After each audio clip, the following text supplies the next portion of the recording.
Right now, it's myself, Frankie Needles, Will, I-Man, and Anorak. I don't know if we're getting more guests. Hopefully, Maddie wakes up from his sleep. There's still a lot to talk about, so we can probably go in right away. We've been going in for half an hour anyway. Yes, Litecoin Moses is supposed to join us. Let's see if he actually makes it. We'll see how it goes. Yeah, we had a couple of different people supposed to join and ended up, not working out. So that's fine. So we were just talking about Second Life, right? You were just showing us. Put my screen. Yeah. Believe me, I don't know what I'm doing. So.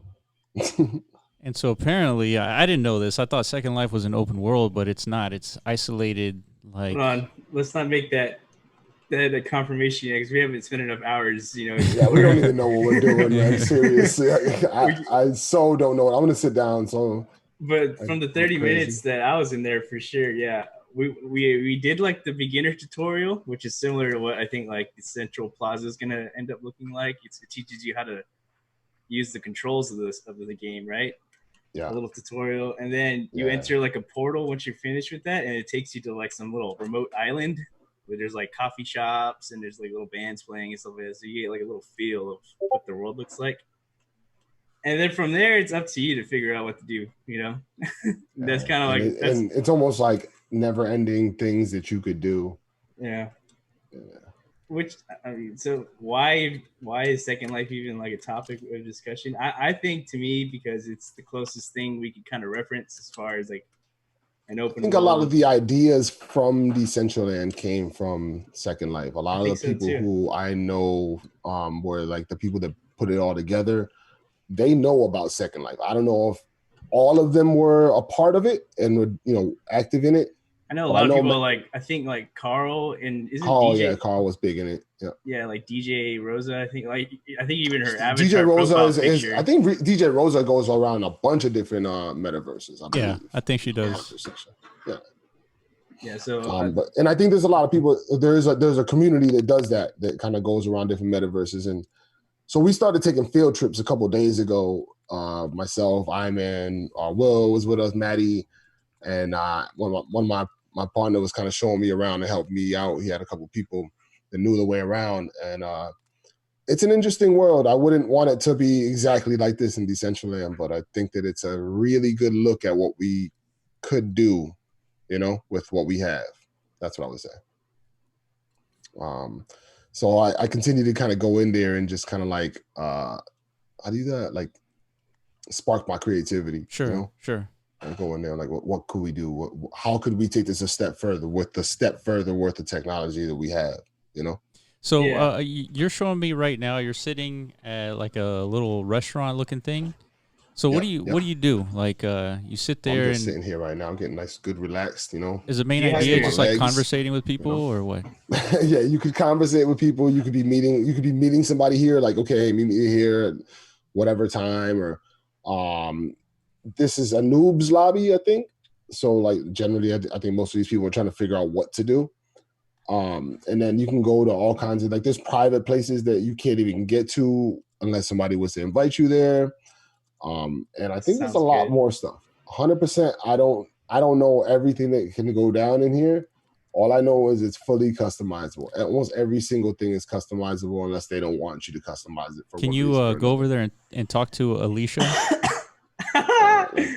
Yeah, you want to go holler at this girl? Go spit some game for us. Hold on, hey, you guys are on YouTube, so I'm just saying, whatever goes down with Alicia, all right? Hold up, where's she at? Right there, dude. I already know sparks are gonna fly. I can feel it. It's going. You see this shirt? I'm wearing? Her name? Yeah. So like. There's no way for anybody listening to see this, right? This is just us in the Zoom call. As soon as Decentraland enables video, we can live stream. Oh my God, that would be so cool! Yeah. We were live streaming what we're watching right now. That's right. Oof. That's coming up pretty soon, I think. So we're gonna be able to mess with that when that comes out, and find all the use cases for it, because I think there's going to be a bunch of different use cases. I've been really kicking around the idea of throwing a show of some sort. Talking to different people that do music and things like that, I really want to try something with the video stuff as well. So all that stuff is in the pipeline. As soon as it comes out, I'll start tinkering with it and figuring out what it does, how to use it, you know. Oh yeah. Did you guys see all that? What's up with all this? Hold on, I'm going over here. The controls are a little different in Decentraland too, so you'll get like all kind of stuff. So are you seeing like low resolution images too? Frankie? Yeah. Low resolution? Yeah, you see those images in the background? Are they like low resolution? Yeah. Okay.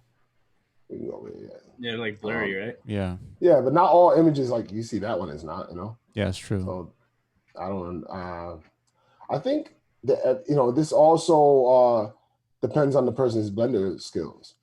What, you know, whether they can or can't deploy things that are nice. True. Know? So I think this that has something to do probably with the this already reminds me of like Lastrom's Metamart. Just what we just I saw a thing that was really interesting that people were I saw, where did I go? I went to I think it was a club, and on the wall it had this stat board, and the stat board was showing how excuse me, how heavy each player was as far as their wearables. Like, so how much, you know, megabytes or triangles or whatever they're taking up with their wearables. And if you were too heavy, you'd have to switch out. Which I don't know what the ins and outs of that was, but it was an interesting thing. You go to the club and they have the stat board of basically like, are you being too heavy on this seed, you know? Right. So like walk towards the extremities of this like parcel, right? I want to see like what happens at the end of the world. Oh no, Will. Oh, you don't know. Oh damn. Oh yeah, you don't have to walk. Oh no, Will. we don't do that. Oh damn. We fly around here.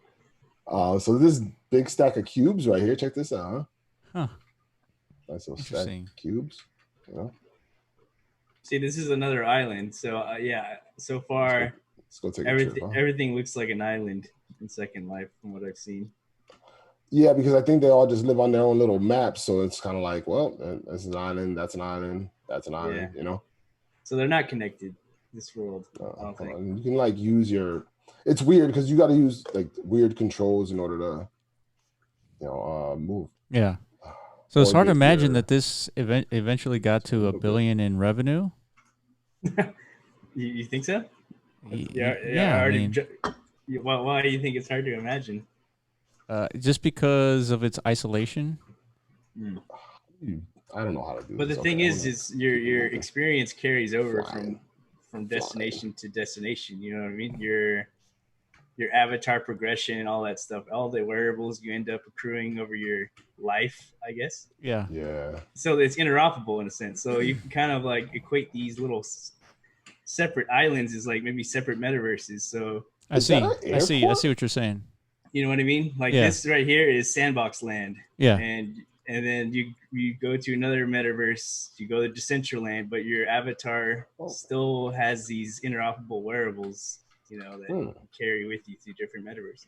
That's how I would like it to look like. That's how you like to get it, huh? Yeah. I see what you're saying, but sometimes I think that doesn't work with the different like triangles and stuff like for instance, this guy is way more detailed than a Decentraland character.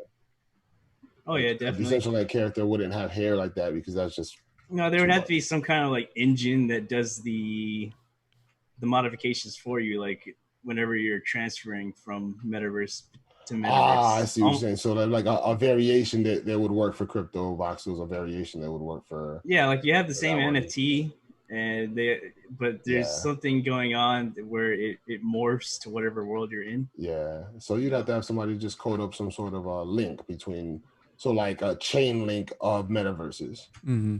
Yeah, basically. What that looks like, I have no idea. Yeah, that's what I'm saying. That's some advanced shit. I'm sitting in this flower right here. Hell yeah. Mm-hmm. Is this the Alice in Wonderland area? Because I'll be here forever. And y'all can catch me next time. Yeah. So, like being exposed to this, like how do you, what's your opinion on like Decentraland in comparison to this? Like what? I think Decentraland is going to turn exactly into this, honestly. Like word for word, this is this is like peeking into the future of what Decentraland is going to look like, because it's all. How is this like? In what aspect is this a future? Like just more content or what? What do you mean?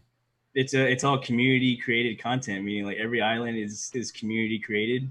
Okay. So there's no boundaries or limits into what can be made. It's just it's dependent on, like, think of these destinations as like estates. So whoever the landowner is of that estate, it's up to them to come up with like a captivating experience for people to come to, right? Like, I don't know what the hell the purpose of this island is. It's so random, but that's kind of the point, right? Baked goods. I want some of these baked goods, man. I'm trying to get them. So I'm looking at, what is that, top $500? What is that? Oh, those are Linden dollars, dude. Oh, Linden dollars, right? They're called, yeah. Okay. And I'm not sure what they do or how much. How much is the conversion rate for a Linden dollar? No clue. I think it's like a stable currency, so it's like a dollar. I see. Dollar is a dollar bill. So you just damn, $500. Yeah, tell me about it, dude. That's what I saw. Sign me up, baby. Yeah, I was like, this world is for $300. Can you click on it? I want to see like what the interface. I tried to, but there it is, right here. It's right here. Oh, okay. And I'm blocking it here. Yeah, it's a little bit laggy because I'm streaming everything and everything else, but I don't know. I don't know the consequences of what I just did there. I doubt. Like, you put in $500 worth of Linden coins in there. I don't have any Linden at all. So do we want Decentraland to be like Second Life moving forward? We started off the conversation saying, why did Second Life fail? I don't think it's ideal for it to be exactly like this. No. So do you think it failed? There's a lot of things that are. No, I know nothing about Second Life. We just started off the conversation asking that question. No, I don't think it failed. I would say that it's active. So yeah, it's still. Do you run into other people in there? Oh yeah. There's plenty of people in there. Whoa, what is this?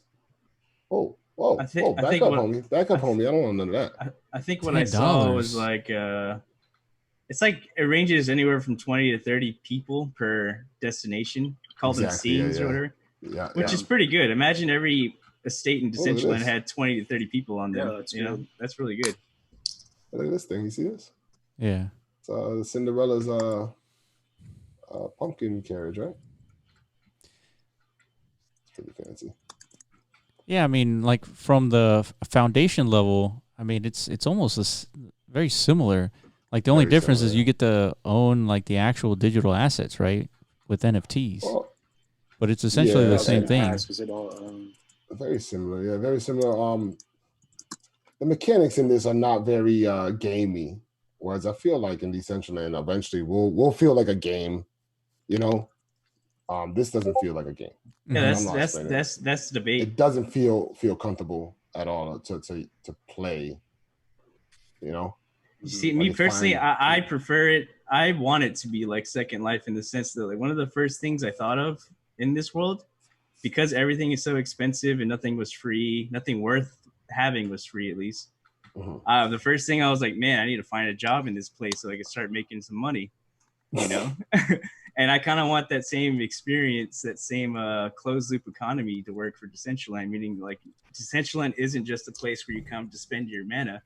It's also a place where you can come to earn mana and actually potentially earn a source of income for yourself. Whether or not you want to spend it on activities within Decentraland, it's up to you. The point is, you know, there's an actual economy here. I think that's why the Second Life was so successful when it got to that $1 billion point. There was someone on Twitter that asked how to earn mana in Decentraland. Exactly. See, people are already like intuitively asking that question, right? It's an intuitive question in the sense that, you know, yeah, you come into Decentraland, but nothing is free, and, you know, at least I'm assuming nothing is going to be free. You know, well then, what can I do to get some without? Yeah, I see that. Without loading up my bank account, right? Like, yeah, exactly. Yeah. So Frankie, you said you were working. You were working in Second Life. What were you doing? I was on the bar, but nobody was paying me. So you were like actively doing. I was just volunteering. Work. I think I might have been doing community service. I'm not 100% sure how it went. But were you actually? I was on the bar. I was mixing drinks, and I didn't have anybody asking me for drinks. But if they wanted to like walk up, they would ask me for the drink, and I would make it for them. You know. But I was just sitting there mixing drinks and. It was interesting, and then I couldn't figure out how to get off the bar. That was the hilarious part because it felt like I was like trapped at work, and I was kind of like I worked on a bar before this. So I was like, this sucks. You know, I'm at work right now. Yeah. It's crazy. Which is it? I mean, you say it sucks, but there's a lot of people out there actually looking for employment opportunities. Like, what is so crazy about, you know, providing Work that sucks. in a digital workspace? You know what I mean? Oh, yeah. I know what you're saying. I'm saying this work sucks in general. That's why I didn't want to be doing it. Work's not going to be any more fun in a digital Yeah, world than it is in the real world. I was still shaking drinks. It's essentially that's what broke down. So I was like, oh, this is a video game. I'm still shaking drinks. It's no good. Yeah, but the point, you were doing it for free. So yeah, I would have bailed ASAP just like you did. Immediately, yeah. But if I was there mixing drinks and dispensing them to other people, and dudes are giving me tips. Yeah. And okay. say you made like around. say if you made like $4 or $5 in an hour doing that. I mean, it's not a lot, but it's still like, whoa, I'm making money just doing this thing, you know? True, yeah. And you don't have to sweat. You just sit there. Yeah. And it's probably like kind of fun. You're like interacting really with people. If you were doing it like in a setting where people are legitimately asking you for drinks and stuff, you'd be interacting and stuff like that. So it probably wouldn't suck for whatever little bit amount of money if that's what was going on. Yeah. So for me, I like exploring Second Life, like you said, to get like a perspective. Yeah. Just that's me personally. I'm curious to know what you guys have as far as like the vision for Decentraland. If you don't think it's like Second Life, you know, what do you guys think it is? I'd like Decentraland to be a little bit more business orientated. Yeah. What do you mean by that? Like real world business orientated. So like, you know, interchangeable between the real world and the regular world. Kind of like what Maddie's trying to do with this conference. The business conferences, the things I want to do with the clothing, the things I want to do with everything. I want everything to be interchangeable. Things that you would see useful in real life, and you do it in here, and they're just as useful. You know what I'm saying? They're interchangeable. Excuse me. But so more of like you want it to be like kind of like sorry, not a second. Not good. Fine. Like what's it called? Almost like a virtual portal, like an Amazon portal where like you could do your Amazon shopping on essentially just the internet, and you can walk around it. You know, that to me, that's what I envision Decentraland to be. And that's what I'm saying. There is definitely room for all the dumb shit too. Yeah. But I'd hate to start off on the first foot, be like, yeah, we're all about porn and dumb shit. Like, you know, I don't want that, you know. I guess I kind of want it to be something that's essential, that you can't have, you can't do something in the real world without having Decentraland as an option, more so than a game to just kind of mess around, kind of like the business oriented thing or the online shopping, like something that is used for like practically speaking, and not just like what Frankie said, to come in and watch some girl shake her ass for $1 bills. Like I want like it to be an actual use case. It's tough for me to compare it to Second Life just because I've never really ventured around in it. But yeah, I guess just something that's a little more practical and has a better use for it than just kind of messing around. But, yeah, one of the ideas that I was talking to you guys about was, you know how a conference should, you would think a conference in the metaverse would be a lot different than a regular conference like in the real world.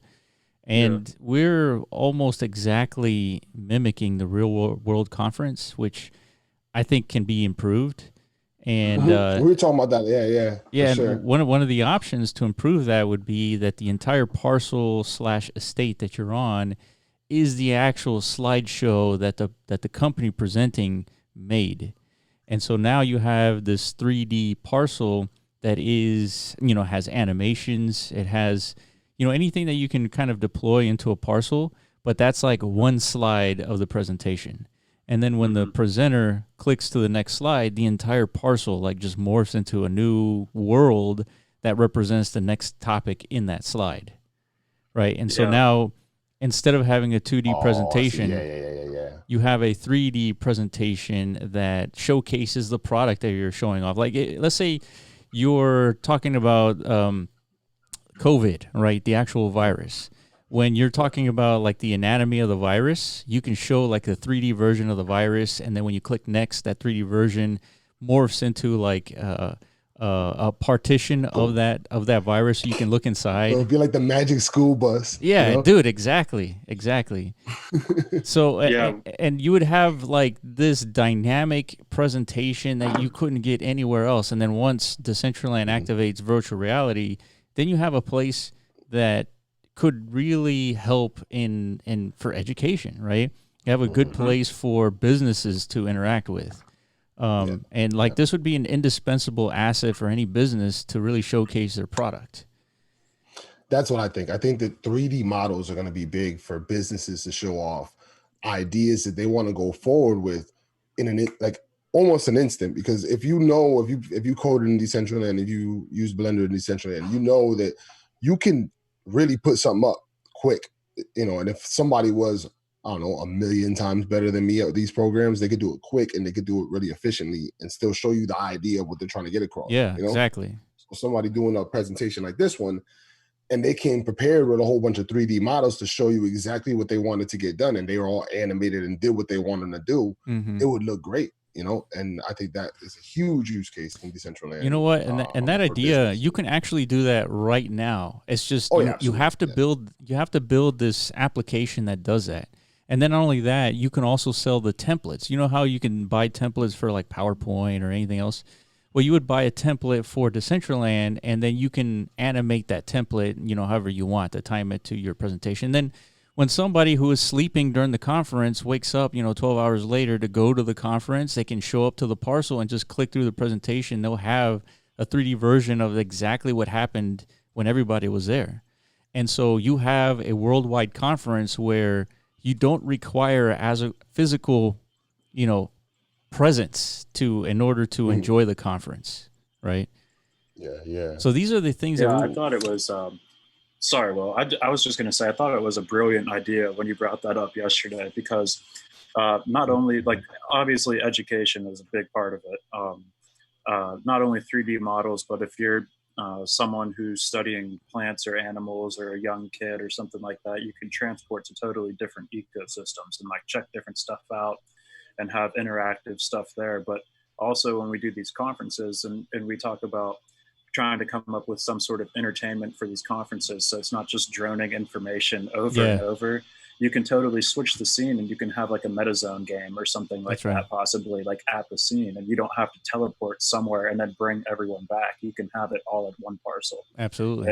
It's a fantastic idea. I think, I don't know from the tech side how close we are to accomplishing something like that, but it's going to make stuff so much easier, and it will allow you to operate with less land as a result as well. That's right. Yeah, it's taking the Infinity engine and kind of repurposing it for presentations. And then the most important thing about this is technically we can do this. There's absolutely nothing technical that's stopping this.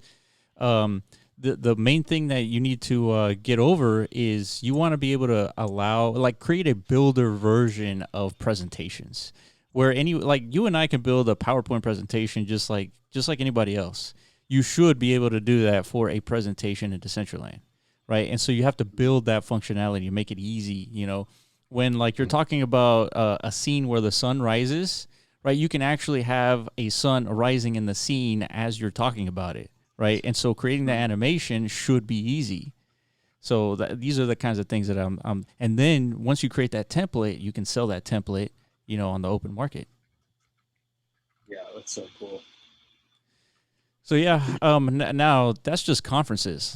What else needs to be updated in terms of frame of thought when it comes to the metaverses? Well, that's the thing. I think what you guys just described is literally just one experience out of an infinite. There's already designated we're standing in one right now, the conference district. That's where all that's going to go down. That's not the grand vision of Decentraland that I was kind of No, I totally agree. No, that's just one use case, but I'm talking about this use case. You could only experience it in Decentraland, right? Because it enables that. Why only? Because that's basically a virtual 3D environment. There's plenty of platforms that provide that, right? Yeah, but the difference is with one click you're in the conference, right? So you don't have to download anything like Second Life. Same with Sandbox. You know, Yeah, but here's the thing about that. That's another thing I wanted to kind of talk about on this thing was the client. You know, are we in need of a client? Because, you know, we can only really handle so much without a client, and we can only be so big as a business without a client. So imagine, here's why a client is a big deal in a good way. If you had a MetaZone equivalent team that built a client that's just going to support it, then hell yeah, let's do that. Until like we organize ourselves to the point where we can sustain some of these projects, like it's just going to be tough. And but I'm just saying, more as like a concept.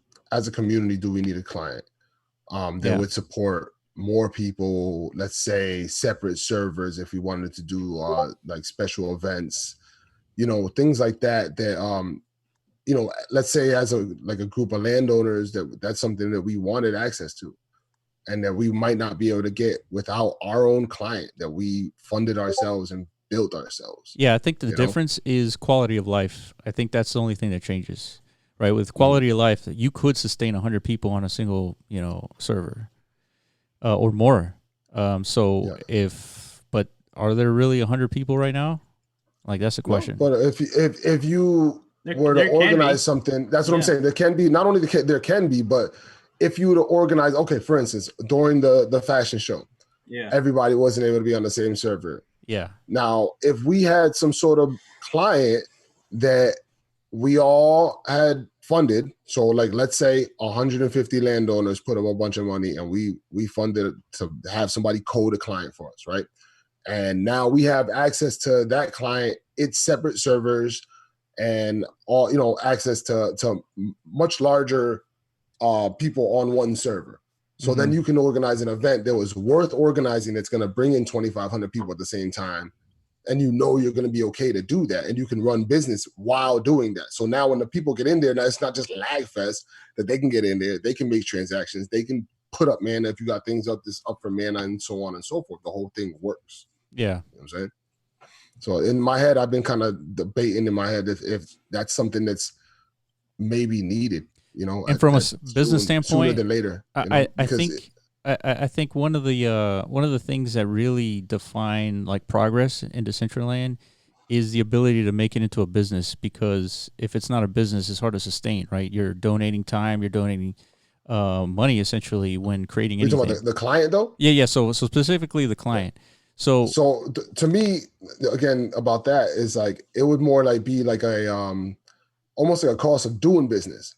Like if you want to have an event that has more than 100 people at it, you can't do it without the client. True. You know, so it's not even worth it for you to run a business if you can't. Like, let's say, okay, for instance, let's say what I want to do is promote shows, right? Let's just go with this one, promote shows, right? And then so you want to bring on an event where it's going to be thousands of people that show up, right? But I can't even have 1,000 people show up, you know, because I know it's going to just crash the whole situation. But I know those 1,000 people would show up and hang out for the event if I could get it right. Well, if that's the cost of me doing business, then I might just have to do that. You know, that's kind of what I'm saying. And if everybody is kind of in the same boat with that, then it's the cost of all of us doing business. And shouldn't we just put up some bread and just take care of that? You know, that's kind of my thought process. Yeah. No, I totally agree. I think that's one of the greatest business cases for a client is like you're about to throw an event and let's say 150 people need to show up or are planning to show up, then that's a good time to pay for that ability. Well, the other thing is too is like you can't even talk to a company and talking about, well, we don't know if we can. No, it's true. You got to be like, man, check this out. We are about to do X, Y, and Z. We're 100% confident we can run this thing. And, you know, for that reason, that's why you should jump on as a sponsor. But how are you going to tell somebody that, you know, you don't know if you can handle more than 50? Mm-hmm. Yeah. You know? No, that's true. That's true. How do you have a conference when a maximum of people can show, like 50 people can show up at a single instance? Right. That's not a good conference. Yeah. So, but what I'm saying is then again, is that crazy to think about, you know, a group of landowners turning around and saying, no, we need a client and we want our own. You know what I mean? So I don't know. I've been thinking about that, you know? See, when I first got into Decentraland, I really thought that there would be servers supporting Decentraland in a way where everyone can see everybody, no matter what server you're on. And so that hasn't really panned out. Now, from a technical standpoint, even like Fortnite, you can only have like a maximum of 100 players, right, or something like that. And Yeah, even during the events, they have like 100 people. yeah, that's right. Yeah, and so like when they had that concert, they had like 10 million people showed up. Well, 10 million weren't there all at once, right? So that would be too chaotic anyway. Yeah, yeah, exactly. How Way would too you chaotic. ever? I mean, technically, it's impossible to have 10 million people there at once, 1 million at once, 100,000 at once, right? These are all technically impossible. So, like, it's got to be. I was thinking that maybe there's a different way of doing this, like a different architecture where you could see everybody at the same time, even if you can't really directly interact with them, but you at least know that they are there, like a ghost version, right? But that's another quality of life thing. What was the sorry, I obviously missed it, but what's the discussion? So we were talking about whether or not the client makes sense to invest in creating a client. Oh, okay. Yeah, because the client, it's just going to take a lot of maintenance, and that maintenance is like more dev time, and so it's expensive. Well, what I was saying, yeah, exactly. So my kind of devil's advocate or whatever you want to call it is more like, is that just going to be a cost of doing business for a landowner, like a group of landowners that say like, we know we're going to do big events and we can't do them without our own client, so why don't we just get one, you know? And if it's going to cost, we can do big events, right? We could, but we couldn't. Like, I'm talking about thousands of people, you know, in the same realm. Yeah, in the same realm, yeah. You know, but I think, let's say 1,000 people, or having things render like that, you know, things like that, where you would need the client ability, you know. Yeah, I think like I was talking to some, I can't remember who it was, maybe August, maybe Esteban, but one of them was very confident that they can get at least 200, 300 people in the same realm after some tech implementations. And I'm thinking, all right, that's actually pretty good. But even if you were to get 1,000, wouldn't that make like a conference like this? Wouldn't it just be chaotic? You say there was no lag, but there was people just walking over each other. You couldn't even see who you're bumping into. Well, you could put colliders in the right places that people would never be able to get in the places that you don't want them, you know. So and if you didn't want them up here, you could make a collider so nobody could ever get up here. No, not up there. I'm just saying, I don't know. It's just like I'm looking at the screen right now. There's like 10 people. Can you imagine if there's 1,000 here? You wouldn't know who's where. Yeah, but then if you were going to have an event with 1,000 people, maybe you wouldn't hold it in a building like this. You know, things like that start being looked at, like the logistics. Like, okay, if this is an event with 1,000 people, we're definitely not holding it at the Crypto Valley Conference Center anymore. You know, that's true. You know, or we'll break the whole this building. You know, these are just land and opportunity kind of. So you know, you could just do away with this building, make a bigger building. There's all these little buildings, take those away and make a bigger building. You know, or a bigger area. Maybe things don't even need to be inside. You know, I mean, it's not like it's gonna rain. Yeah, that's true. That's right. Yeah, I was told leading up to the fashion show that we should be able to get like 100 to 150 people in a realm. And obviously that wasn't the case. I think we were maxing out at 50 or 48 even. 50 pretty much, yeah. 100 would have been perfect because I think there was like 80 max concurrent. Yeah, that's, I'm just saying really that, like 150 to 200 is great for right now. Another thing I had brought up about like a client, like what if we could onboard people right on the client, like with the whole MetaMask, like everything involved right there, walks you through it. That makes everything a lot easier. That way you wouldn't so you open up this client that you downloaded and it's for Decentraland, open it up. The first thing it does is walk you through the whole MetaMask process. And that way you now have a MetaMask before you even looked at the Decentraland at all. And then it opens you up into Decentraland, the client version that loads up better and yada, yada. I mean, I think you should be able to use these without even having a MetaMask prompt.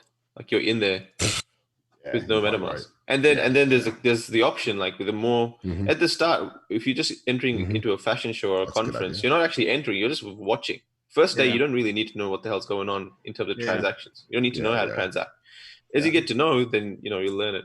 And it's an optional thing. Think if you want to stick around, then you'll do it. The new player, right? They show up for this conference. They don't know what Decentraland is.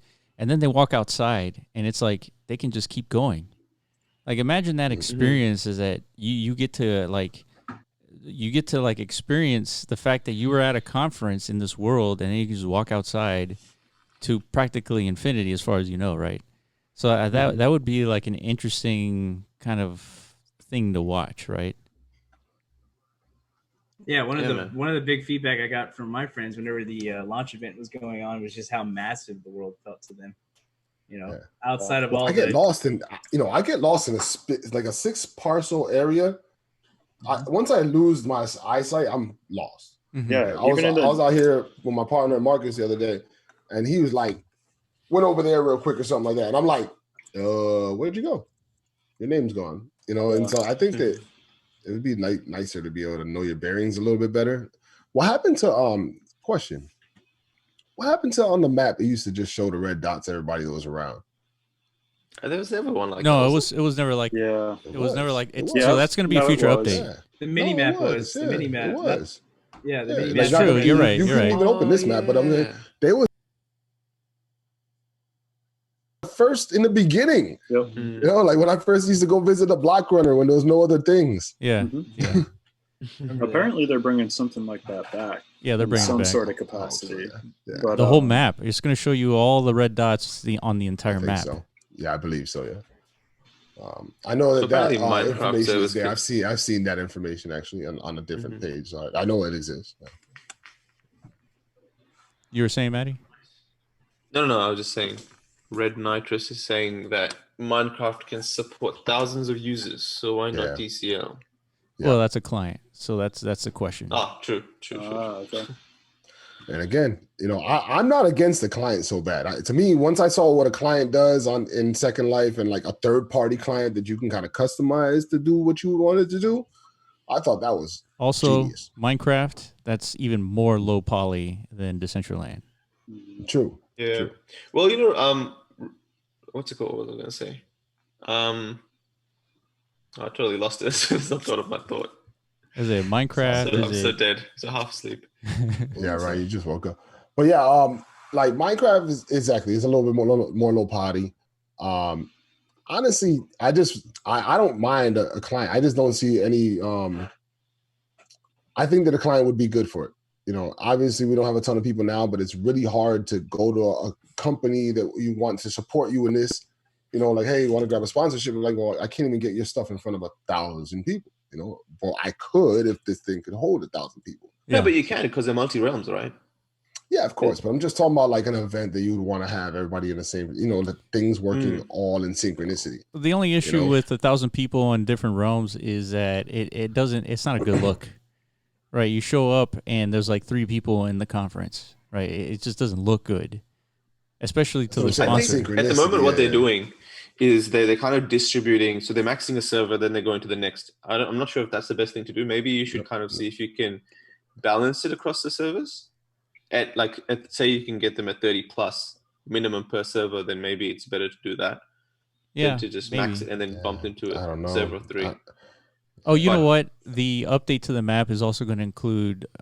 It's going to show you all the different people in the different servers. So if the sponsor shows up and sees only 2 people around, but clicks on the map and sees that there's 50 people here, 50 people there, like they'll be happy. Yeah, I mean, true. I think that we if we did start to fill up several different realms on a regular basis, then I think that maybe the conversation would be different. Maybe we'd be just like not even talking about it so much.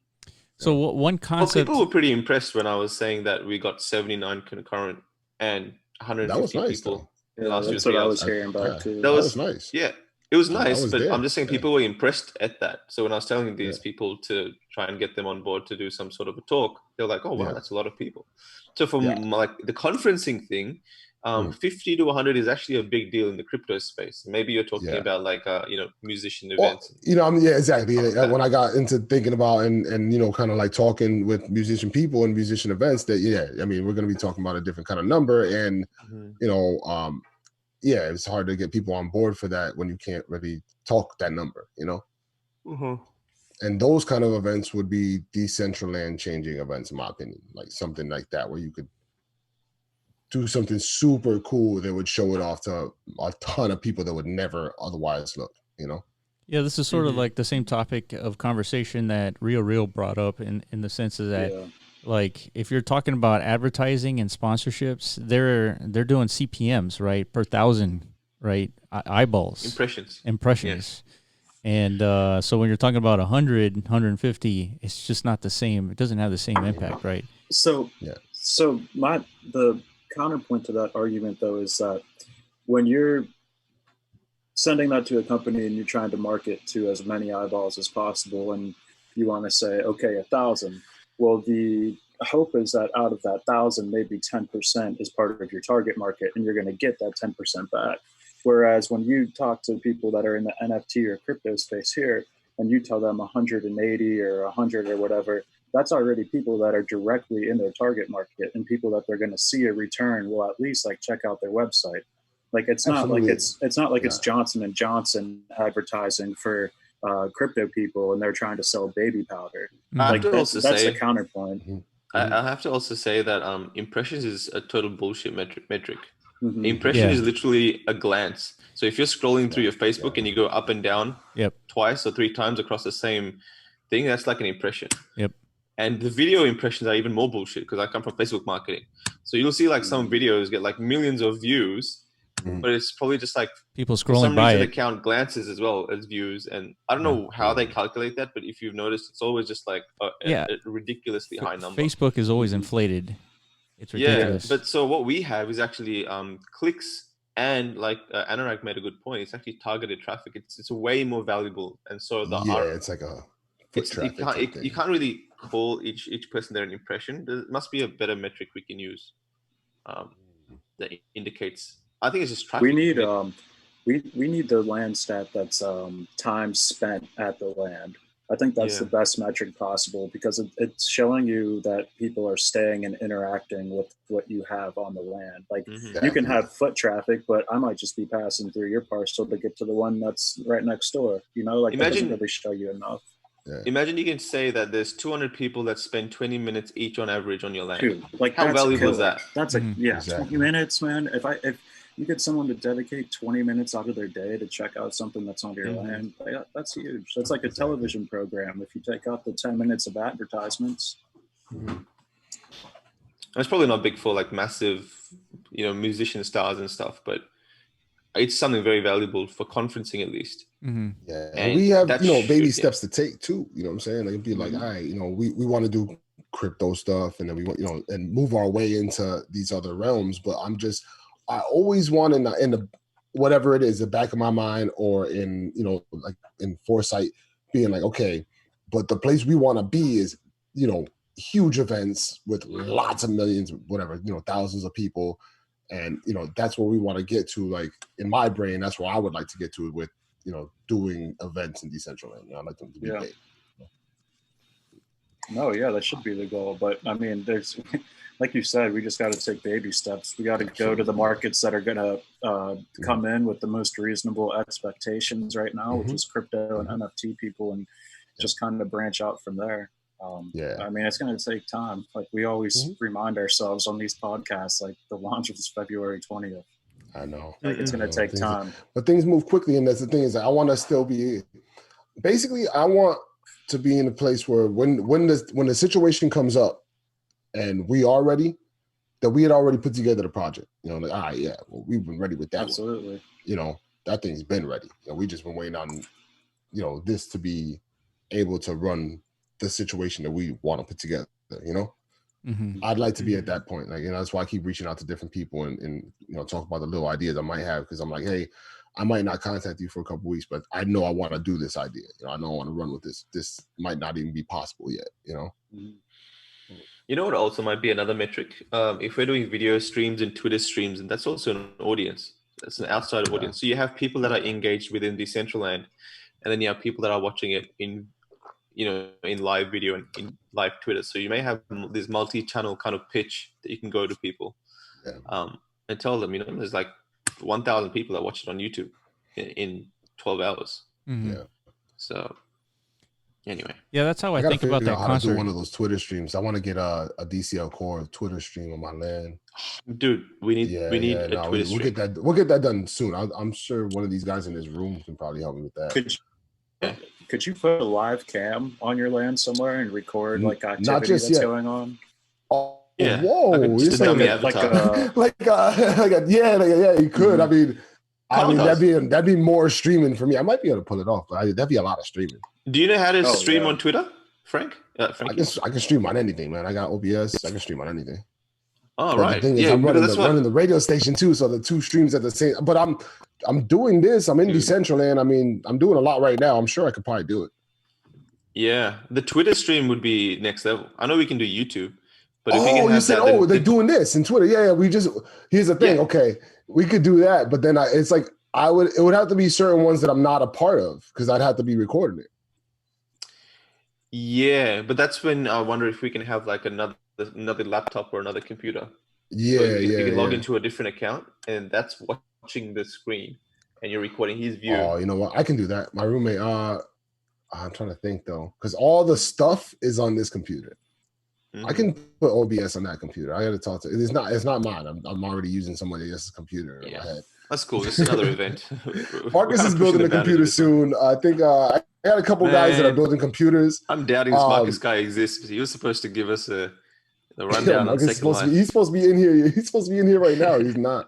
But do you know what happened, Matt? A computer. He has a ton of video cards over there because I built a miner that didn't end up working out. So we got a bunch of like good computer equipment over there. He's gonna build something. Yeah, cool. Is he your roommate? He's like my best friend. I've known this. We did everything together. You know what I'm saying? Like I've known this kid since I was like 7 years old or something. What's some topics we had to discuss today? Well, we gathered because all the mints on the NFTs, unminted NFTs. Yeah, and we wanted to bring on some people who wanted to come on last Saturday, and they couldn't show up today. So, right. Yeah. So let's call them out by name so they could feel shameful for their. Go ahead, Will. Name drop. No, I'm just kidding. Don't do that. Litecoin Moses.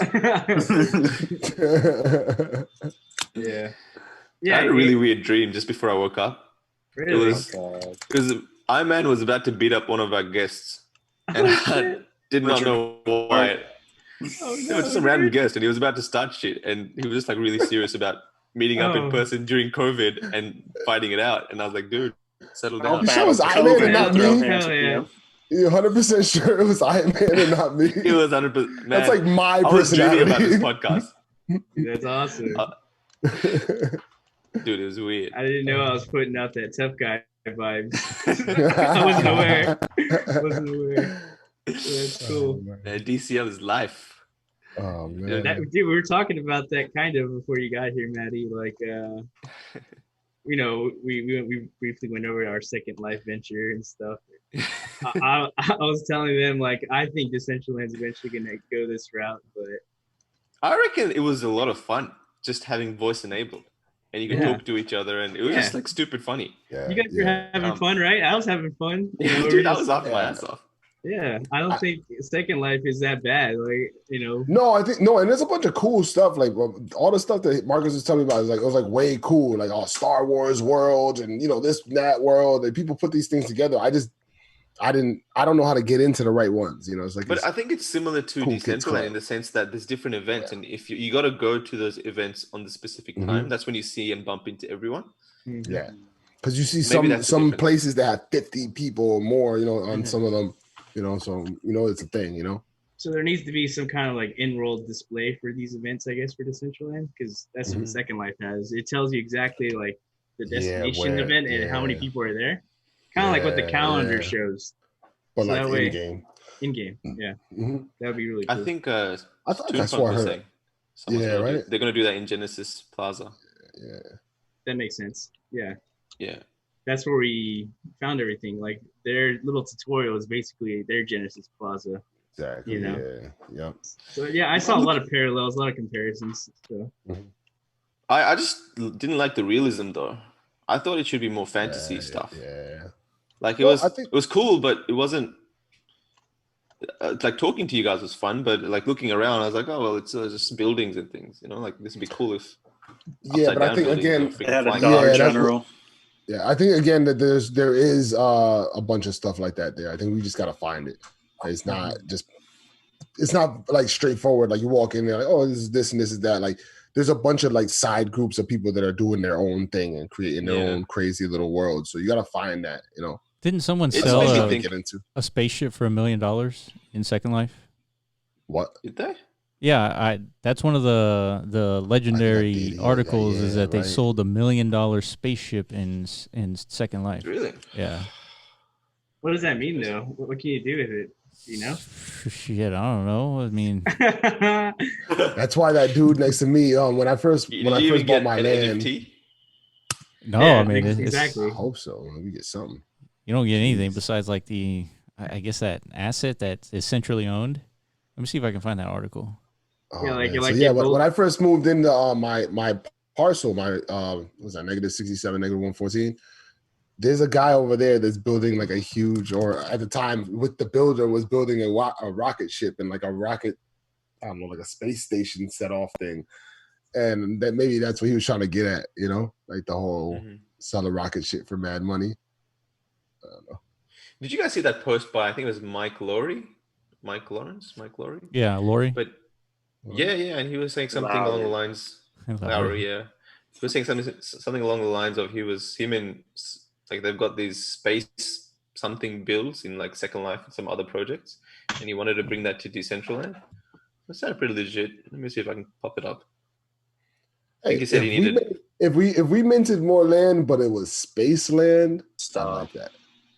Like hey, you know what would be cool? Instead of more land, but be built up. You know what I'm saying? Or even build down. Down too. Both. Dude, I want a sketchy sports book so bad, like an underground sports book underground so stuff, bad, where you could like bet on sports and watch the games. The underground stuff should just be for real, like our dark web, like you know what I mean? Like Centraland's dark web, you go underground, like it's only accessible by whatever. VPN or some shit. You gotta have Tor, you know, to go underground. That's sick, man. And like it doesn't show up in events. You can only find it through being in Decentraland and talking to people. To know about it. Yeah. You know, these are things like, can you do this if you have a different client and you mess with the display of what that NFT would represent? Like, could you? I would bet. I would bet that you might be able to do. I don't know what the ins and outs of that, especially with the NFT, like the land being an NFT.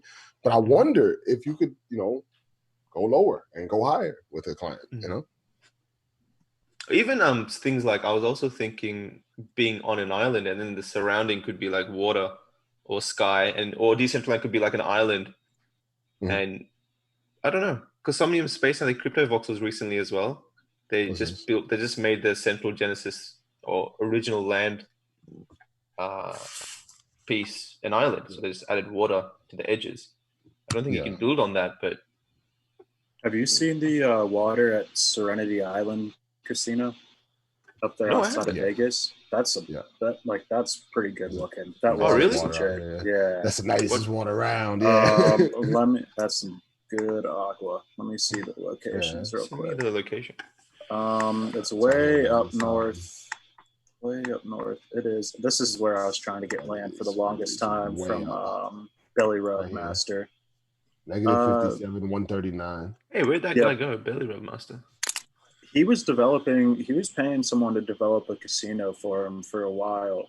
I think I don't know if he just dropped off, if he dropped the project, but he was never really active in the public channels. He was always like, if you DM'd him, he'd respond. But I haven't heard from him lately, mainly because I stopped trying to buy some of his land he had up there. Did he have some land connected to or close to? He's got a lot of land. He's got the. I think I was negotiating with him. He's got the estate that's shaped kind of like an uppercase E that borders the Serenity Island and the Coliseum. Yeah, right outside of Vegas. Like in between, Maddie, it's like right off the edge of your mall almost, off University. It's like further towards Vegas. I can't see your screen, Frankie. Oh, I think you're talking about this. Yeah, but he's got a big piece of land. And I can see his screen. He's got 19 parcels. I think it's got to be this. But he was developing a casino, and I was actually talking to him about getting a parcel inside of his casino and putting a MetaZone game in there way back when. But his plans are a little too far out for where I wanted to be with my land at the moment. I was going to have to wait quite a while, so I didn't want to be splitting profits with him from February on. But yeah, he's got pretty big plans up there. That area is nice. There's not much land for sale up there either. I believe the new casino is somewhere around here. I went to it earlier today. It's nice. Is there any parcels connected to Vegas for sale anymore, or are they all gone? Connected to Vegas? You said roadside? Yeah, the roadside ones. You know, yeah, I think it's Napoleon has this little 6-piece, 7-piece estate up here, unless he sold it. Oh no, he sold it. 148K mana. Oh yeah. On April 18th. It was a 7-piece with one parcel touching right off the edge of these casinos we're talking about up here. I always knew these prices will blow up, the ones specifically next to Vegas. I think there's more activity. Like the moment people start using those casinos. Yeah. Yeah, I was gonna buy one. I was gonna buy like this one or something like that recently, but I didn't. Has there been any like numbers released as far as the casino transactions and stuff like that? Well, they're still not doing live transactions as far as when Matic releases. So they're releasing when Matic releases. I believe that's like May something. They're gonna do a tournament over this weekend, and we're gonna do like a roulette tournament. And so I'll go in there. I'm gonna put everything on 23. It's my birthday. But yeah, so this tournament this weekend, and then whoever wins the tournament is gonna get like a little bit of money. It's Matic, I think. And then I believe when Matic goes live, then they go live with their games. Yeah. If I'm not mistaken. That's gonna be exciting to watch because as far as like dApps goes and all the other blockchain platforms, gambling in casinos is always like the first thing that blows up. Yeah. So, yeah, especially with Tron. With EOS, even Ethereum, all of them, you know. Yeah. It's just gambling apps. I guess they're easy to make, like a gambling app. The casinos don't look easy to make at all. They're actually beautiful creations. Yeah. But I'm curious to see if that demographic like shifts into this metaverse experience, whether or not the metaverse version of gambling like offers anything that they want. And I think it does offer that kind of the visual experience of a casino. You know, I used to work in Mohegan Sun Casino for years. And, like it definitely gives you that kind of feel of being in a casino. You know, wasn't Baus talking about how they have some kind of like provably fair like way to display that like their games are not rigged?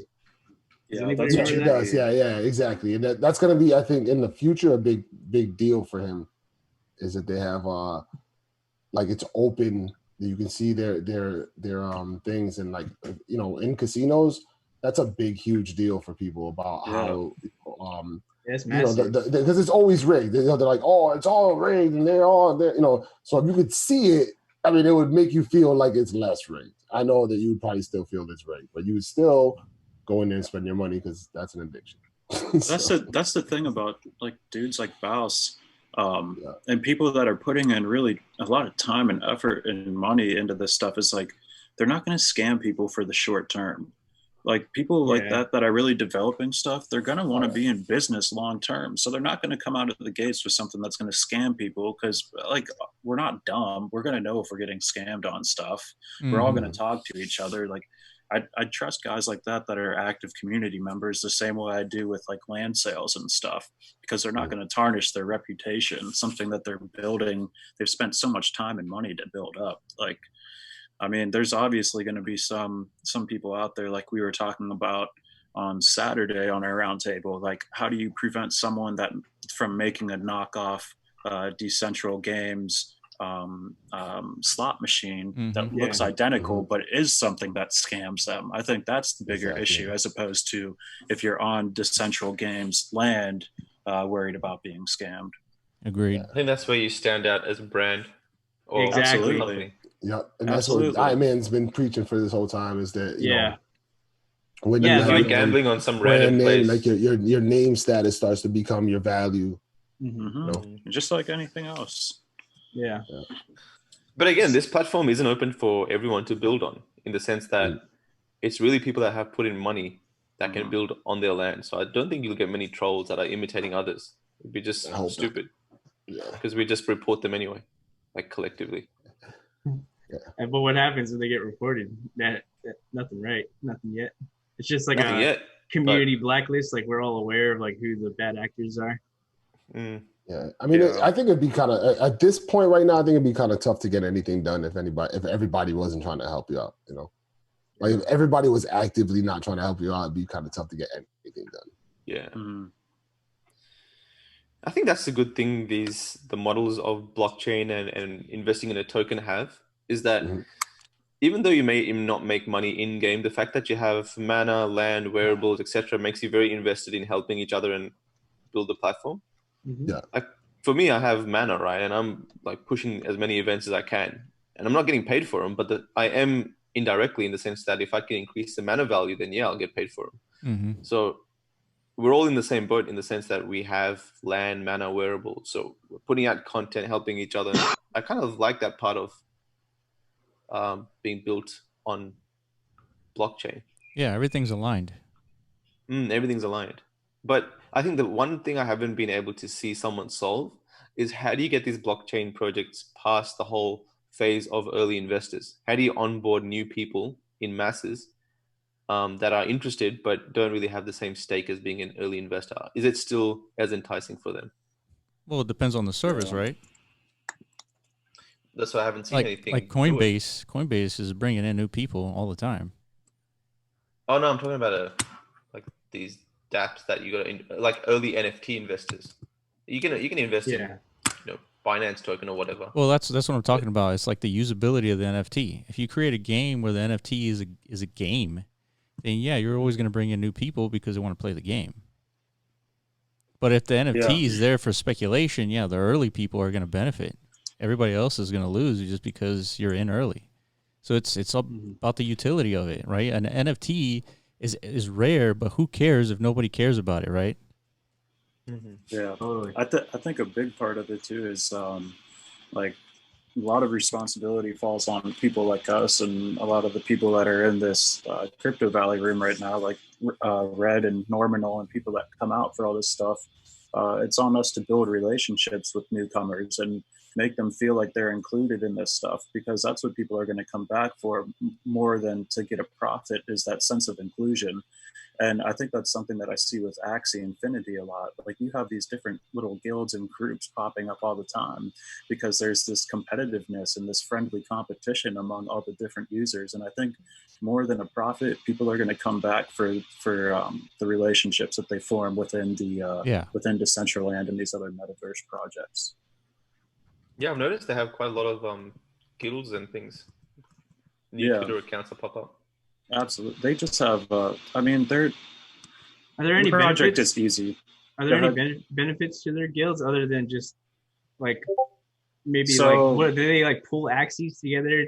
Like that's what they do, right? So Axie GG is obviously the biggest one, and they're going to be speaking. If you look on the back wall over where Norminal is with his hot dog hat on, if you look at the back wall there, you can see the picture of Chief, and the little purple logo there is the Axie GG logo.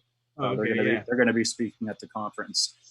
So I encourage everyone to swing by and hear him. But what they offer that you can't really get if you're an independent user is they have like this giant library of Axies, and they have like this account where you can just kind of share Axies, and if you're thinking about buying one for yourself, you can go and like practice with it and use it before you make a purchase.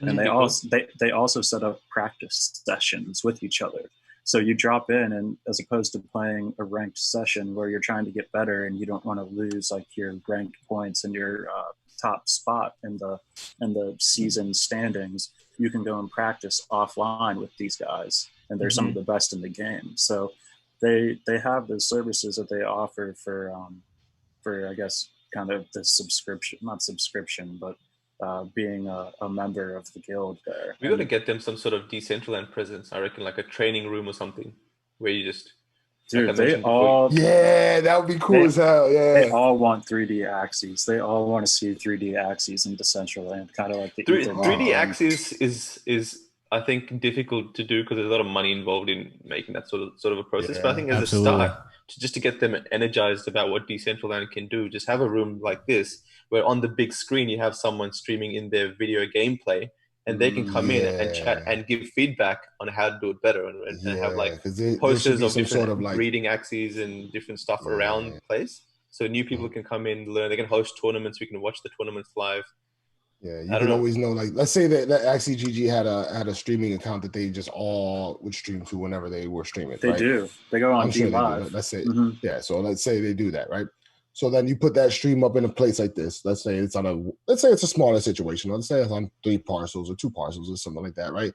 And you pull up and you got the live of them going. Let's say you got a Twitter feed on the other side of that wall of something going on, and then, it could just give you a lot of information about what's going on in Axie and with Axie GG guys, I think that'd be something cool. That would be sweet to host like a watch party. Like watch so-and-so take on this other big player from this other guild. That'd be sweet. Yeah. Watch Yankees, Red Sox type thing. I got to announce Marcus has showed up. Han Solo's here. He's been in for That's the real Marcus. This is the real thing right there. What's up, Marcus? There's a lot of people up here. Yeah, it's starting to fill up a little bit, so that's good. Nice. Norman was telling me he swapped his barbarian helmet for a hot dog hat just because I've been trying to get it off him for a while. The hot dog hat. He's messing around. I did look into that hot dog hat thing. The hot dog hat and the alien hat are the same dude. And what you call it? He hasn't. I don't think he sold any of his stuff. The creator of the items. Right. They get the 30%. Yeah. I don't believe that guy has sold either of his items. Who's the creator? Do you know? Just it's a number, I think. Oh, gotcha. Just OpenSea. Yeah, it's a number. But I did notice that he has quite a bit of both. If he sold any of them, he sold 1 or 2 of each. Speaking of that watch party idea, just to throw this out there, Corv is actually working. He's like preemptively creating a meta in preparation for this video streaming stuff. So yeah. I'm just gonna go out and say it. I don't think Corv exists. I don't think he's real. He never comes out. Last time, on Saturday, Will was no, man, Corv's wild busy. He don't got time for nonsense like this. And then like 2 seconds later, you look to your right side, and like Corv's standing right there. Like, man, he's standing right here. Sorry, I went. Go so ahead. good. It was so perfect. Like, the timing was unreal. Yeah, I think he showed up because Will just posted the link in the team chat or something. Yeah. So he's like, all right, I'm dropping in just to check it out because he's really impressed by this, like this whole in-game audio streaming thing. So now he's like I said, well, you guys just voiced out your vision of watching live esports things and stuff. I think that's like perfect. I agree. Yeah. Is he working on something like that? Yeah. Well, like a meta to support something like so. Then it would be up to us to kind of like organize an actual watch party, right? Something to actually. Yeah. And that's the thing is like Corv is just a creator, just like everybody else is a creator, on MetaZone. So if somebody wants to make their own video streamer, like you can do it, right? This is like a completely open market. And Oscar's just like, just ahead of the game in terms of like recognizing like there's a space for his creations, right? So he's just doing it, but that doesn't mean nobody else can. Yeah, who's to say somebody doesn't make? That's like I was talking about possibly making that globe a meta, right? And I was like, that'd be cool, like if it was a skin for the beatbox or whatever, right? Yeah. And you're like, what if you just made your own beatbox and it was a globe and it sold better than Corv's? Yeah, And I was absolutely. Like, it definitely. I don't know if I like that idea that much, but still, I see the idea, Yeah, 100%. It's open to anybody who's like interpretation of a meta, Yeah. How close is Corv to having Corona Zombies ready for like a little trial run from the community? So are we weeks away, a month, 2 months? I would say weeks, just because what happens is So obviously he's the main developer in MetaZone, right? Mm-hmm. And then he's making all this like other cool meta stuff, right? So what he does is basically put out fires that occur, like the game ending fires. Like, let's say, because one time Decentraland updated the SDK, and all our metas disappeared, every single one gone, right? And so that was like a huge problem, right? Obviously, so he had to spend time figuring out like what happened, and turned out that Decentraland, the team, updated the SDK, changed a name of the variable, right? If you say like a variable, the name of a variable is call it X. They changed it to Y and didn't even document it. So you had to look at their code to see like what the hell happened. And by doing that, like it literally basically deactivated the existence of these metas. And so sometimes, and that's what I mean. Like if you create a client, things like that is going to happen. Like the client will stop working because there was an update to an operating system. And so Oscar Corv, he's really focused on like putting out those game changing fires. And then when he has time, he makes the metas, right? And so for CZ, that's probably going to take another couple of weeks for it to be done, because right now he's going to add waves to it, and then he's going to add different types of zombies. Okay. And then the last thing is a menu of weapons. So you're going to have more than the pistol available to use in the game. Mm-hmm. No, that's sweet. I had someone asking me today about hosting a meta tournament with Corona zombies and stuff, and they wanted to donate prizes to that. I was like, well, I don't know how close we are to for the MetaZone guys to have that stuff completed, but we can definitely plan something. So when it's ready to go, we can kind of hit the ground running. No, absolutely. Obviously, you guys have something in the works for to debut all that stuff too. Yeah, no, absolutely. Yeah, because we want this to be like a Corona zombie owner event, so it's not just like just like focused on one parcel, right? So we'll definitely do something huge for that.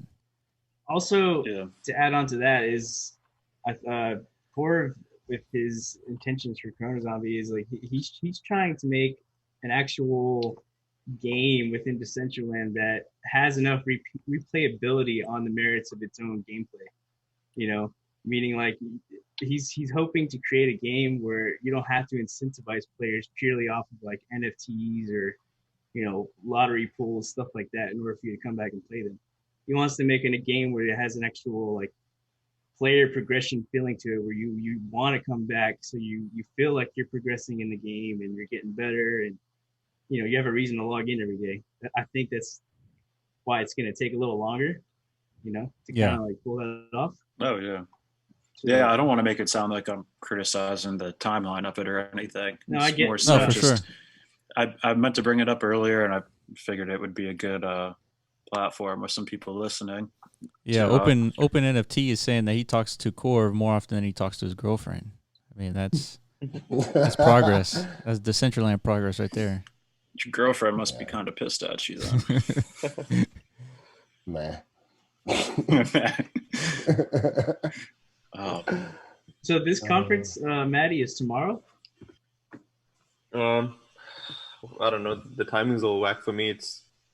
Oh yeah, that's right. What does that work out? It's already Wednesday, 9:30 a.m. for me. Yeah, so it's 2:30 UTC. Is it today for you then? Yeah, it's tomorrow. For me, it's Thursday, 1 a.m. Damn. Yeah. It was like, damn. That's rough. I'm just doing night shifts now. I'm thinking just like sleeping during the day and being awake during the night, because it's just more efficient. Maddie, I thought of you the other night when you tell me that the people were like hearing the radio all fuzzy, and I jumped up out of my sleep and I was like, "Oh shit! Hold on, let me fix this shit real quick." And I just ran in here. I thought you did. I was like, "It's all good, man. I'm going back to sleep." I thought you did, because I remember you was like, "Hold up, I'll fix it." I was like, "Wait, aren't you mid bed right now? Like half asleep?" Yeah. Oh yeah. I just hopped right out of bed, just took care of that real quick, and went back to bed. That's like me, man. I wake up sometimes like 2 a.m. and then some land deal I was trying to close, the guy gets back to me and I'm like, oh shit, it's going down. And then on my laptop. Yeah, for sure. That's exciting. Yeah. It's hard to, I don't know. It's one of these things where I'd rather just be awake 24/7 but you can't. You just gotta pick and choose the My shifts. phone is next to me, so if it's something like that, like it was that to me, that was important. I said, that it can't be playing in the Crypto Valley, convention center like shit. So I, 2 seconds, wake up. All it was hitting a button. Like it's kind of hard to explain, but sometimes when my screen, and I'll figure this out soon. Actually, when my screen goes to a screensaver or something like that, I think it kind of changes the audio, and sometimes it'll do that with the way I got this mixer thing, this thing. These are different audio outputs, and then sometimes they get fuzzy. So if I just like go in one, it gets better. It just fixes it. It's no problem. Right. That's what happened that night. Actually, no, that night was weird. Something happened with the program. I just resetted the program. Whatever the case, usually it's not that bad, So it's all good. It's nothing to wake up real quick and go do that. Yeah, it's not. It's like, all right, cool. So did you guys wanted to have some kind of discussion about NFTs, right, or wearables and stuff like that? That was supposed to be the main topic, I believe. I believe the main topic was unminted NFTs and stuff like that. Isn't that every conversation? To talk about that with some of the people that we had the debate with in the Discord, like Moses and some other people, but they didn't end up showing up. Clark Kent too. Yeah. Clark Kent. Oh, let's just ask the question. Yeah, of course. Yeah, so, just put it out there. I guess the question we're talking about right now is whether or not the Decentraland team should mint the remaining wearables of the ones that are already available, because as some of these wearables say, out of 10, out of 100, 1,000, 5,000, there's still some out of that total number that haven't been minted. So the debate today was whether or not they should mint those remaining items. Is it because they were never claimed from like the in-game events? They were never claimed from the contest. So like, there's a lot. It's not just a little bit. The original masks, those ones only like, I don't know. How do I say this? The latest number I see is like 30 on any of those. Oh, really? There's like 70 more. Exactly. And with like my theater mask, there's 95 more. Shit. Yeah. And with the clown nose, there's 96 more. So are people actively asking them to mint the rest of them, or no, absolutely not. Nobody wants them to be Nobody wants that, right? So everyone is saying that they don't want them to mint them, and instead they want them to create new wearables entirely moving forward. See, that's not the way I feel. I think they should be given out as prizes, but be treated like what they are and be in good prizes, Yeah, I feel like I'm the only one in the camp that's saying that they should mint them, as opposed to create new ones. But I don't. When I say that, I'm not saying that like they should just mint them all and just drop them on the market. I'm saying they should use them as some sort of incentive to grow the platform. And the issue that I'm having with this debate, and it's becoming more and more apparent, is that the conversation of what's best for the platform isn't really what we're debating. The debate was whether or not they should mint more and devalue the wearables that are already on the market, because whether or not they mint more wearables or they create new ones, it's not going to impact the future success of Decentraland at all. Like, you might piss 5 people off, 10 people off, but as far as like the functionality of Decentraland goes, it's not going to affect it at all. So the debate that we're having isn't what's best for the platform. It's what creates the most value for the wearables I already have in my wallet, and that's where it's frustrating. Hold on, because I do have this, like, there is a little bit of a different angle too. Like, the wearables market, for some people is Decentraland. So to them, I guess you would be changing the game. And that's where I would argue. I mean, not to say that it should be like that, but you got a lot of people who have invested time, money, effort, and they like the way it's going, So then if you were to dump like a bunch of these old wearables now onto the market, say, I don't like the idea of dumping them on the market. If you use them as prizes, I'm like, I don't like the word dump. Shit to me. Yeah, I don't like like if you just made them available in a pre-sale, I think that'd be such a it's like a kick in the balls. It's like, damn, what were we out here doing this for? What if they made them at a pre-sale price that was like 50 or 100% more than what you paid for them? Mass, absolutely not. No, The Christmas maybe, but the mask, that would be disrespect to me, because that's like, yo, that was the first meetup that people got those masks at. Mm-hmm. Like no one was even in the game. It was like, that's why there's only like 30 something of each one of those. Because if you guys look at what happens historically in games, so for RuneScape, right? Obviously, there's no blockchain involved, but they just have that one release. The party hats were dropped during that one day or whatever, and they don't drop them again. That's the whole cool part of it, is that you and a bunch of others were part of that thing that day. And that's what I know it's a bit different because we have. It's a bit different because we have different mechanics, and we have numbers, but like historically, that's what's made those things special. Was that it was that day, and it was the people that were involved that created the story behind it, and it stays with them. But at the end of the day, like we have a ton of wearables as well that, like you said, can be used as prizes. But then again, it's the same thing as adding to the supply, taking away that story from and value. Exactly. I think that there's, at least for the beginning ones, like I said, the masks, man, the masks, you had to live through that. It was hard to navigate that little meetup. We were on the live. Me and we were on the live. I could barely do anything. We were getting stuck at green walls, staying there as a collective, like 7 people stuck at the green wall. But see, that's the thing. For launch, that was the same story for a lot of people as well. And for the Christmas stuff, like I didn't make it to any of the Christmas stuff because I was working at the time and it was being laggy. So I didn't have the time to sit through the lag. And I was just like, you know what, whatever, And I kick myself all the time for that one because that one was where a lot of people got some really good mythics. Real good. So I get the points you guys are making are all perfectly fine. Like it's all, I understand where you guys are coming from on everything, where if it's for a specific date, like that should be, the people that showed up should be rewarded.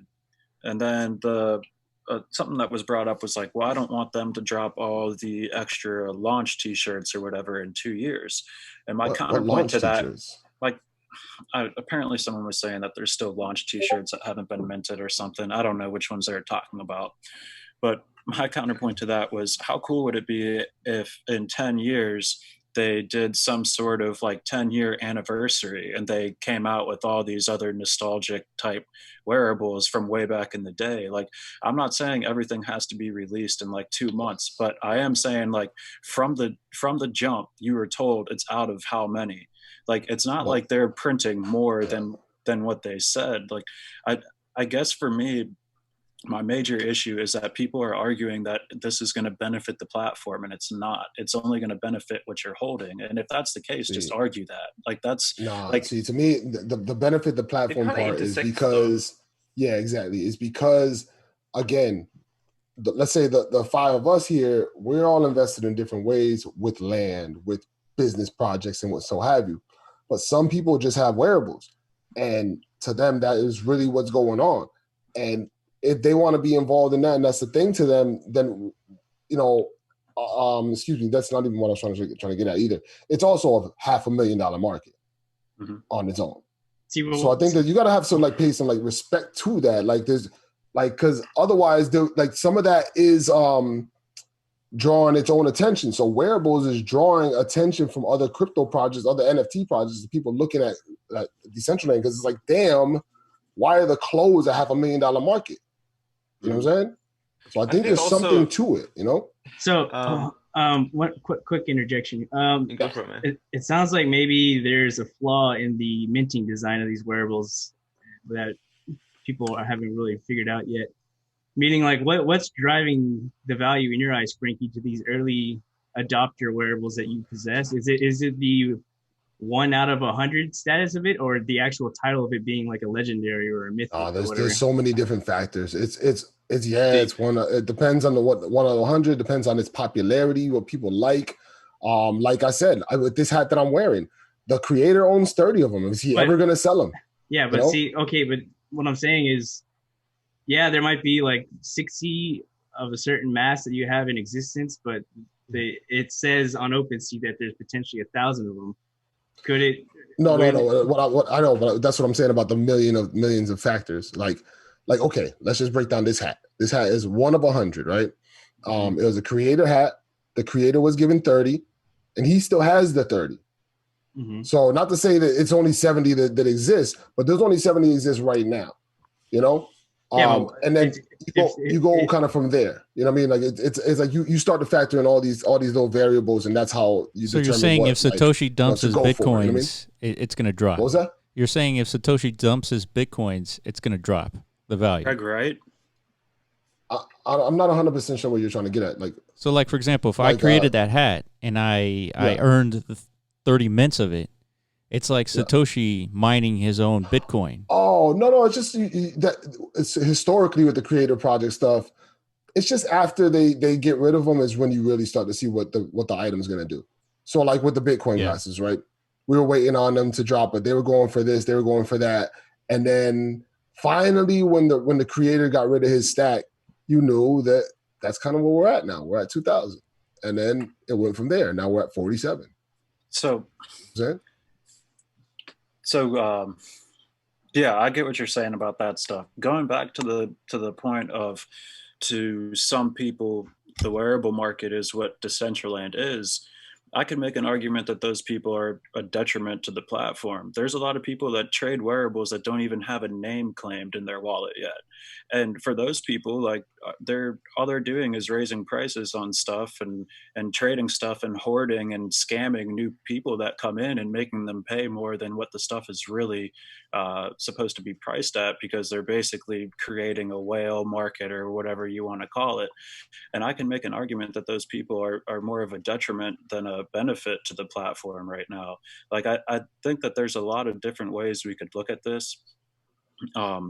And Frankie, I really understand what you're saying about the launch events and how it should be unique to that stuff. And if you struggled through the early days, you should be rewarded for it. But the issue that I really had with everything today is that everyone that seems to be arguing against me on this minting stuff says that it's to benefit the platform. They're also the people that sit there all day and just buy and sell wearables and stuff. And none of them really gave me a point as to how it benefits the platform. I don't expect them to, but I'm telling you from somebody who is involved with the whole platform that it has benefited it in the fact that it's brought eyes to the subject. For instance, Han Solo, that's my best friend. He's sitting in here because I made a lot of money on wearables. Otherwise, he's not sitting in here. Yeah, and but how? So on and so forth. Like, you know what I'm saying? Like I'm not saying it's a perfect model, but people have put eyes on the project because of wearables. Not just people that are friends with me. All you have to do is look at the volume. But it's like number 13 on OpenSea. It's bigger than games. Wearables.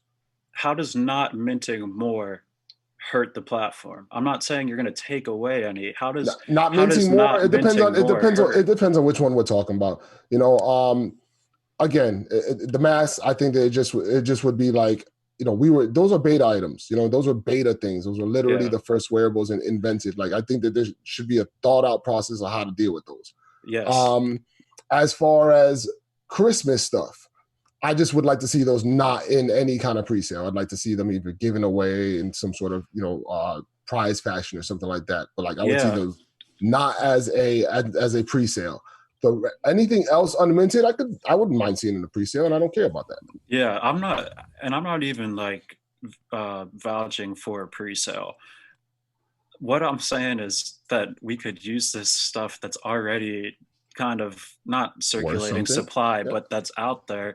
We can use that to give away and attract new people on. And when people make the argument, well, that's a good idea, but we shouldn't use stuff that's hasn't been minted. We should create more stuff and new stuff. To me, like that, that's ridiculous. It's the same amount of wearables. I can make an argument that creating a new type of launch shirt, treasure chest number 2, would be would hurt the value of the actual Decentraland launch shirt than just minting more of them. Because what happens if the treasure chest shirt is cooler or whatever, and more people want it, more people were involved in that one. To me, to say that you want to create new wearables instead of mint the old ones is just, it's preposterous. I don't understand the argument. Let's kind of look it's at just about the market kind of having already set. Also, can I say this would be a perfect first vote for the DAO? Like, it would be I think it would be a great test run, because it really, like I said, the functionality of it, we're not going to like kill anything. We're not going to destroy any of the progress made. It's a pretty simple first vote to put up. What vote in particular? Whether or not they should mint these wearables Oh, okay. that haven't been claimed yet. I think it would be a great test yeah, run. Yeah, the wearable topic I think is for sure going to be the best like trial vote for the DAO. It's a pretty hot debate, to be honest. Yeah, and everyone seems to be really concerned about it, and it affects a lot of people. So this is definitely like. So I have a ton of wearables, as you guys know. I probably have like 500,000 mana in just wearables. Yeah. So I'm trying to, if I were to remove myself from the investment perspective, and I'm trying to think very hard, how would I be if I was not invested in wearables at all, whether or not we should mint them or not. Usually with those kind of topics, I look at historically how things have run and what's run successfully for them. And RuneScape comes to mind, is one of them. And also successful dApps like Axie Infinity. What did they do? They had origin Axies that were very special. And the people that bought in at the first, during that pre-sale, it's very special to them. And then they have their new release, but then that new release gets capped at, they may also sell out like 1,000 Axies or whatever, but then. Absolutely. Like I've been invested in almost like before Decentraland, like when I was investing in everything. I have a little piece of like almost every little bit of game, and all of them have some sort of variation of this. The first things that were like you're saying, they were special. That and then you move on and you whatever But there's like a variation of this amongst almost every NFT. What would be the problem if we would have just introduced new wearables, though? There isn't a problem with it. I'm saying that it's not a solution to it's not a better alternative, I guess. Like to argue against using that instead of minting the ones we already have created. Also, one of the biggest. Go ahead. Sorry. No, go ahead. No, I was going to say one of the biggest problems is how Decentraland handle this will be a big factor in the future of what we think they're going to do with the next set of wearables. So if Decentraland were to say, all right, well, we're going to continue to mint the rest of these and provide them as prizes and stuff, it's going to put a dent in the wearables market. And I'm a big person that thinks a strong economy brings news and people to a platform. I mean, no one would be here if land wasn't selling for tens of thousands or hundreds of thousands of dollars. People would be here, but that sort of news brought in a ton of people. So a strong economy for me is a priority, not because I have them, but because it brings in, it builds interest. So for me, it's like, all right, so if Decentraland were to say, all right, we're going to release the rest of these wearables, so then what happens later on when people have these launch events, and then some of them are like, well, we don't even have to go for launch events anyway. They're going to be made available sometime in the future. Like it's not special to those launch events. Or they can just come in and just cap it and say, that's it. Like whatever was minted on the day, and that's probably what's going to happen with the COVID masks. That's the whole supply. That way we know that when these launch events happen or these events happen, they're special. You got to go there to get whatever is available on the day. It does send a message. It's kind of like, it definitely sends that message. And that's more true to what's happened to non-blockchain projects. Like RuneScape is a perfect example. They do their launch, that's it. You get that during that Christmas time, and that's it. There's no more. So economically, Fallout, that's worked really well for them. Yeah, Fallout is very similar in that fashion. My roommate plays a wild amount of Fallout, and same idea. There's certain, they had the Foshnot mask that they put out. It was like a certain ratio, and the rumor is that somebody at Bethesda messed up and put an extra 0. And so it made it so almost like no one could find this thing. And there's like a rumor of one dude with this mask in the whole of Fallout 76 community. And, there's like a rumor, and somebody has sent him a message, but he hasn't responded. And that's like what's going on, but this stuff is a thing, it's part of gaming. Yeah. I'm just trying to think. So, and adding more wearables actually does dilute the whole wearable pool anyway. So whether they add more wearables for Bitcoin glasses or they add a whole new set of wearables, that's what's happening with Gods Unchained as well. I think because they had their Genesis set and now they've got like a new set that's being introduced. And I see the overall devalue about all the cards. It's not that the first cards retain their value. No, people actually start selling a bit of that to jump into the new card release. So I think that's what's going to happen with wearables is that say we have 100 new mythics to choose from. Some of them look really freaking cool, Superman capes or like T-Rex. What about the classic card games like Magic the Gathering or Pokemon, those first editions are always the most valuable. They maintain their esteemed value over time. But it's only the first edition. Yeah, I think. Yeah. I think that just earlier editions overall, like, you know, the most recent releases are usually the least valuable in those types of games. You know. Yeah. I would like to see, or I'd like to be an advocate of not really having a ton of legendaries and mythics from here on out. In general, just 110, like that's not something we should be just doing all the time, you know? Right. Like, so that's what I was going to ask. In the beginning, when there's only like 50 people, but if you got like, let's say we get 100,000 players, would we really be wanting to put out ones of tens all the time? You know, I think that we should probably double think that one, be like, you know, nah, that's not the model. Now that's a special event. Even the release of a mythic, the release of a legendary outfit. When there's 100,000 people, I wonder how you'd even get your hands on just 10. That's what I'm saying. Yeah, that's what I'm saying. It'd be like a special way to release it or something, a lottery, a draft. I don't know, but I'm just saying, like, you know. That's what I would like to see that. I'd like to see that. I'd like to see that be a less and less, like legendary and mythic actually mean legendary and mythic. Like you wouldn't even see one of those, you know, like, you know, one of those kind of things. Yeah, I think in that case, I think it makes, like, I've always had I never really understood the whole minting NFTs out of like thin air thing. Like the whole NFT market to me doesn't make sense, honestly. Like when it comes to crypto cats, everything is literally just, you know, people, yeah, but that's the same with ERC20s as well.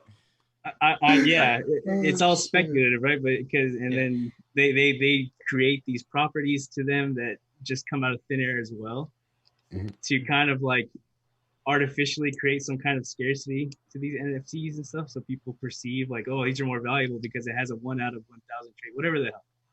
But in this case, I think it makes sense for like truly mythic or legendary wearables or whatever in-game NFTs for Decentraland. There has to be some kind of like effort involved to obtain them, meaning they weren't just printed out of thin air. Like, what I will say is on the side of like, it's somebody had to design it. Somebody had to code it into the wearables like code. It doesn't just like move like that for nothing. So on some level, like, yeah, I mean, there was some work that had to be done in order for it to be created. Now, whether it was 50,000 mana worth of work, who knows? But I'm just saying, you know, it was work. Yeah, I mean, that's kind of what we've talked about with like playing the MetaZone games and stuff like that, is having an NFT available for the amount of like jumps you have in block quote and stuff like that, which I like that I can tell you're kind of dancing around that a little bit. A little bit, meaning like someone like Red Nitrous here, who actually like killed everyone in our tournaments, and he spent a lot of time and effort to kind of like master your game, right? So you would think logically he would be rewarded with some type of actual legitimate scarce in-game asset to represent that kind of effort. You know what I mean? Well, Red Nitrous has land and that fancy fox hat on. I think that those were things that he won essentially with with work. That fox hat's pretty cool. Yeah, it's unique to him. It's one of the most popular 1 of 10 items too. You know, it's one of the most sought after mythics. You know. Yeah. So you know, I'm just saying, like, you know, he has been rewarded quite a bit with a lot of different things. You know, because it's not just he's only jumping block runner. You know, he's doing a bunch of stuff. It's really interesting because we're kind of seeing things based on only like 4 to 5 months worth of gameplay, from the early launch masks to what we have now. But you know, in the years down the track, even if they were to release the rest of the mint numbers, will it matter that much? You know, 20 years down the track. So no. You know, what's excited early? Yeah. There is going to be like graph. My problem. Okay, here's the thing, and 100% about the masks. The masks are the most important to me because the masks are like 1 through 1,000 overall mints in DCL. Should we really be just giving those up? No, we shouldn't just be giving. But how would we? But no, that's what I'm saying. Like even if we are giving them out as prizes, they're literally they're the 1 to like 1,000 or like 700 first mints of all of DCL items. What if I got one after like 1,500 hours of gameplay in Decentraland? I don't think it would equal. So Not to the me. other Not to thing me. with this conversation is, I don't really think the team can win right now without the DAO. No matter what they do, they're going to be criticized because under the scenario that I'm presenting of let's say we have this big event, right? And they want to do like a treasure hunt where they give stuff out as prizes, and some of those prizes are wearables. Either you're going to be criticized for minting new wearables, or you're going to be criticized for creating new ones and putting them on the market without a DAO. Nah, because I feel like no one has criticized them yet for minting new wearables. The COVID mask came out of nowhere. We're happy with them. No, there were people pissed off, though. There were people pissed off when that came You out. talk to too many people. I don't care if they're pissed off. I don't care about nobody. No, but that's the thing. I'm just joking. No, but that's the thing, because it's COVID, we're all good, and all of that was donated. But if it's another event and they're just coming up with wearables, because I think they might do another community event and they're just going to release a bunch of wearables, like that sort of stuff has to be DAO run. Like from now onwards, or at least like if we have a DAO discussion. Yeah, for sure. I mean, we shouldn't be just doing no drawing contest no more. Like I don't want another drawing. Seriously, that drawing contest had me almost furious. Like not furious, but like I should have a chain. I don't think that I should have a chain. I don't think they intended for people to submit via pencil and paper for that. I think people just that was the number one way they were asking for it, man. I went in there and made my thing in Blender thinking that I was gonna have a step up because I made it in Blender, and everybody that got chosen for one, it was a drawing. Mm-hmm. Definitely. Mine was a screenshot, mate. My Dragon Ball Z glasses, I was like, I want those.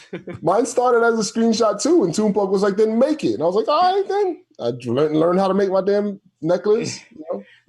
Well, what I was going to say is, from now, like if we were to hold some sort of a community contest for wearables, it'd be great if you could only do so using the SDK Blender or whatever. Well, I think that would be the next step. It's got to be the next step, because if they were going to actually be wearables from now on, and we're talking about trying to get like community members to do that, then we got to get people familiar with that code. So that's what that would be. So I'll tell you what I do. We're all on the same page about them. They should mint more wearables. They should mint the rest of the wearables and send them out, right? Send them out to who? Just anyone that wants it. First come, first serve. No, they should just put them in I'll send them my wallet number, and they could just send me all them the first through 700. That'd be fine. I'll take all those. Do whatever once we have like 100,000 players, we should just do like a massive battle royale and fight it out.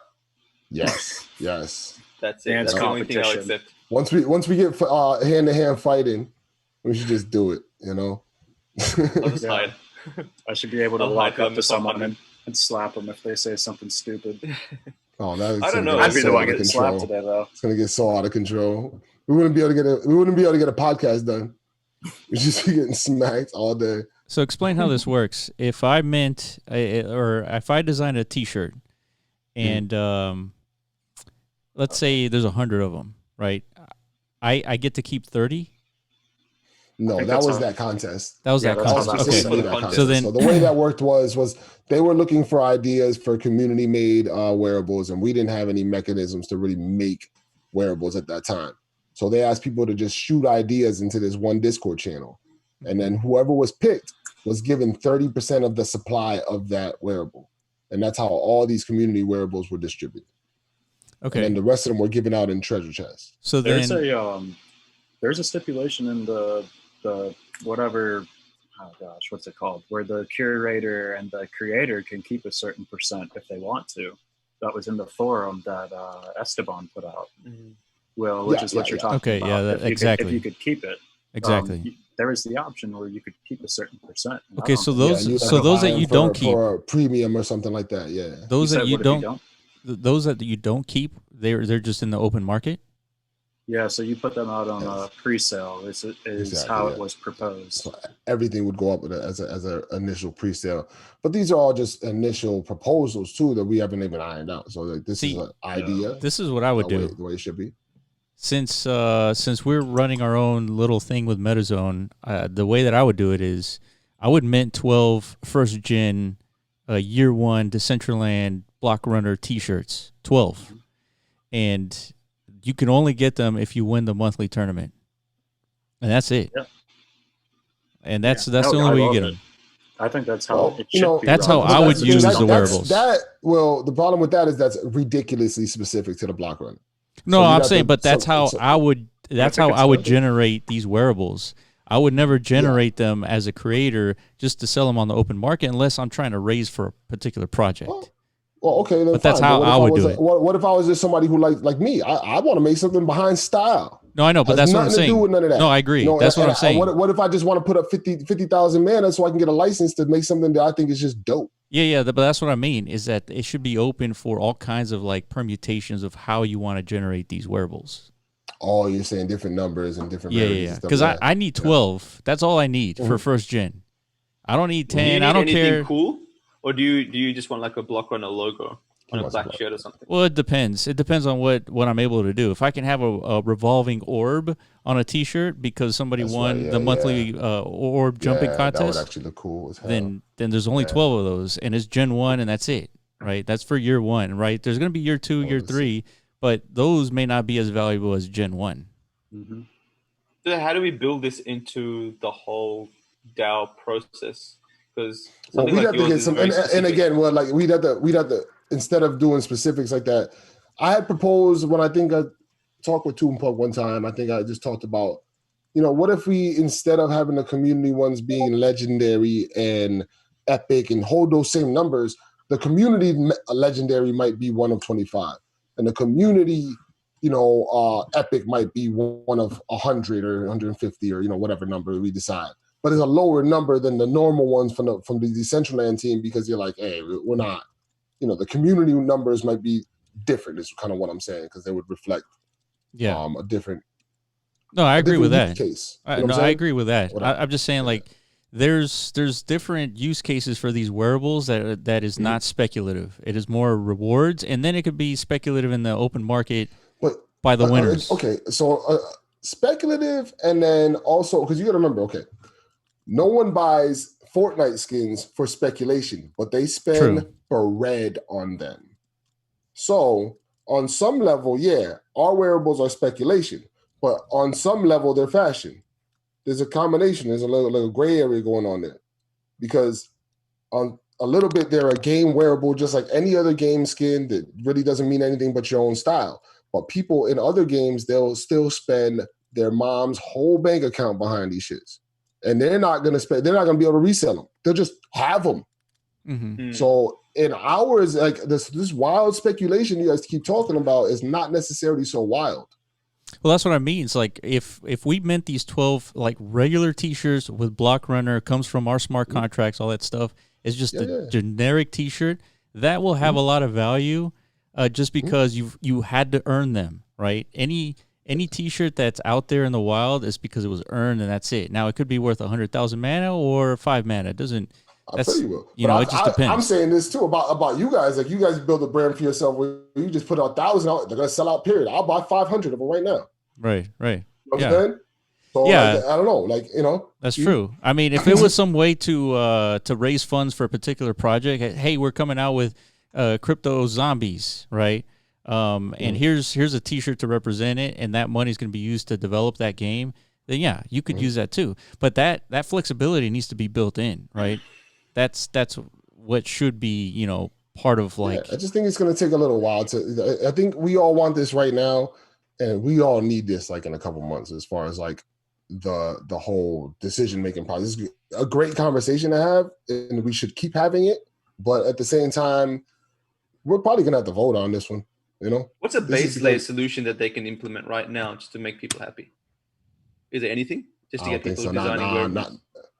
To get people designing wearables, there's gotta be something at least put forward, like some sort of structure where you're saying, okay, to give yourself an opportunity to be a creator, you'd have to, learn the code. Here's the code, like they put it, because there is just a code for writing the wearables onto the, the actual GLB shape onto the character and have it move around is a code. And I don't think it's crazy, but I think that it's a code and you got to learn it. If you maybe get like, okay, here's where to find that information. I've seen the information about how many like triangles you got to keep it under and stuff like that. So that stuff is out there. if you just give everybody the information they needed to get started on doing it correctly, I think that'd be step one. Yeah, I think I agree with just that. going off that, I mean, it's kind of the issue that we've all had in the past with stuff is just transparency. Just, I know there's the forum and stuff, but a lot of the issues people are having with the wearables is like, tell us if you don't plan to mint all of them for an event like the COVID mask. It's just like, it's only available to the people who come out to the event and stuff like that, and that's going to be it. If you plan to release them at a later date, let us know so we're not kind of sitting here on our hands speculating about the price. But when it comes to designing and stuff, you can kind of put something out similar where it's like, hey, we know the DAO is not ready, but there will be something for sure that lets people submit their wearables to the DAO, and it's going to be up for the community vote. So start designing and stuff so that when the DAO does hit in X amount of months, you're ready to go, and you could be the first to propose your stuff, and you could be the first to market with private wearables. I think something like that would be really helpful right now. And I think that, honestly, I wouldn't be surprised if we hear about that coming up in a near pipeline anyways. I just have a little more patience with it. Yeah, I don't think it's something that again that we need like today, but near future, yes. And I feel like those guys have to be hearing us talk about it. We talk about it on every single time we talk about anything. So I feel like at some point those guys know what time it is. They're not. Maybe you can release the Blender or the wearable creator kind of UI. Or whatever software it is, and get people to start building things and showing that they're capable of making a portfolio and building their reputation. And then once and then maybe some people can just use parcels to kind of display theirs and gain some support behind the stuff. Could we do that as a DCL core? Could we do like a Blender wearables competition or something like that, and just get people to start creating some stuff? We could absolutely do that. And you just put them on the standard avatar, and I know. Yeah, Rosa just sent me how to find that. I have that. Yeah, DJ Rosa just sent me like 14 pictures of wearables she designed on mannequins, and was asking me like, how do I put this in world? And I was like, well, it's like you can't yet, but I think that's going to be a process. But I mean, there's obviously people out there creating stuff. We could have a little contest where we just throw them up on Discord and put like the little symbols underneath the pictures, and it's like vote 1, 2, or 3, and whichever ones get the most votes, we could. I think that would be a fun contest for everybody because we all want to do it. So let's just I think that should just be a fun contest for everybody to get involved with. And for people to start Blender specific. Yeah, I was just going to say, well, if that's how we're going to design wearables moving, it should be whatever. No, because I think you can use a different program as well, right? Okay. I think Blender is not the only program you can use. I forget what the other one is called, but. We can just say anything, but you. But some people are on our avatar. But ultimately we want to filter out the kind of not filter, but get an idea of what designers are really like going to be able to come to market the quickest, and that's going to be people that are familiar with Blender. We do have the other Blender thing. I was just going to say, the other thing is we're trying to push people onto Blender and these other things that are going to be needed moving forward. So whatever competition we run should implement that stuff to familiarize people with some of this stuff. I like it. And honestly, it could be a crude contest where some of us put out some real amateur looking things. Who cares? It'd be fun, Yeah, bust out the box of 64 Crayolas.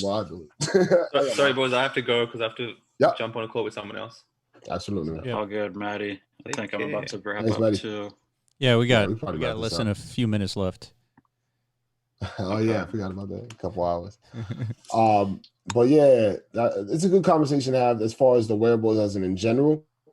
And I think that it's gonna play out in the next couple weeks, months here. And I think we gotta have a little bit of patience with the team. Like I agree. We're like really this can't down their necks right now, This can't be a top priority for them right now. That's like literally and figuratively speaking. Like they can't be doing this stuff right now. Who cares? At the same time, here's the thing, anyway. I know that, but $500,000. Let it keep pumping though. Like you don't have to mess with the market right now though. No, like, I know. You can just let it. You can just let it stay as is. But the thing is, the reason why the reason why we're all so concerned is because So we, Just you know, 'cause the if reason they could as a change community, something. like the money that everybody's put up. So it's like, you know, well, what's the direction? We don't care. I mean, I said I don't know everybody, but I don't care so much about whether I can make a ton of money off what I have. I'm saying like more like, what is the direction? What are we doing? What are we preparing for next? You know, because I can, regardless of what they decide on what the wearables, I'm going to be able to use that wearable decision for my next business move. You know what I'm saying? No, Yeah. I totally understand. You don't want to be speculating when you're buying and selling all this stuff. I get where you're coming from. There needs to be some sort of Or even like direction. what Will's talking about, even designing something for your own business, like that craft, or like you guys, or like even Dude, that's myself, gonna that I'm kill it. interested in using wearables and stuff. Yeah. It's like, okay, well, you know, what is my next step as a business? You know, am That's I right. using wearables to incentivize? Am I using wearables as something to sell? Like I'm talking about Will, like, you know, yeah, incentivizing is good, but what if you could just raise money for yourself, like I said, just by selling your t-shirts off? You know what I'm saying? Mhm. Yep. So what is your business plan moving forward? If we can use those to our advantage, which we should be able to as a community, definitely. Agreed. Yeah, All right, no doubt. we'll leave it at that, man. Yeah, we can That leave was it a at good that. conversation. Mint them all. Absolutely. If you guys get a chance, come by tomorrow. We've got the business conference tomorrow going on with Maddie with a couple of these businesses, and I know I probably should know them better. I don't. We have a great list. We're gonna get it going tomorrow, and hopefully everything goes well with that. We can continue to do business conferences in here weekly. I believe we're gonna try to do that, so that'll be good. Awesome. All right, guys. Appreciate you coming, and we'll see you next time. Yeah, see you guys tomorrow. All right, Thanks, guys. Wes. Take it easy. Take it easy.